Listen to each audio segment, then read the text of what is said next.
ఒకప్పుడు తులసీదాస్ గారు గంగ ఒడ్డున నిలబడి ఉన్నారు. ఒక ఆవిడ గబగబా వచ్చి ఆయన కాళ్ళ మీద పడి నమస్కారం చేసింది. ఎప్పుడు అలవాటు మీద తులసీదాస్ గారు దీర్ఘ సుమంగళీ భవ అన్నారు. అయ్యా, నన్ను దీర్ఘ సుమంగళీ భవ అంటున్నారు, నా భర్త మరణించాడు, అదిగో చితి మీద పడుకోబెడుతున్నారు దహన సంస్కారానికి, నీ నోట వంట వచ్చిన మాట అబద్ధం కాకూడదు అందావిడ. నా నోట రావడం ఏమిటమ్మా, రాముడు పలికించాడు. ఆయన వెంటనే అక్కడికి వెళ్లి ఆ కమండలంలో నీళ్లు తీసి ఆ శవం మీద చల్లి రామనామని చెప్పారు. చటుక్కున లేచి కూర్చున్నాడు. ఇది చూశారు పాదుషా యొక్క గూఢచారులు ఆ గంగా తీరంలో తిరుగుతూ. తులసీదాస్ గారి దగ్గర రకరకాలైనటువంటి విన్యాసాలున్నాయి, ఆయన ఏవైనా చెయ్యగలడని పాదుషాకి చెప్పారు. పాదుషా తులసీదాస్ ని పిలిపించారు.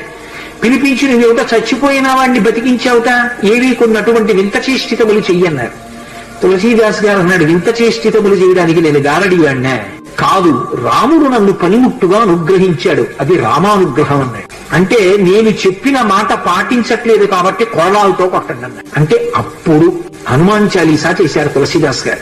కళ్ళు మూసుకుని హనుమని తెలుసుకుని హనుమాన్ చాలీసా చేస్తుంటే భటులు వచ్చి కొరడాలు పట్టుకుని కొట్టడానికి పైకెత్తుతున్నారు.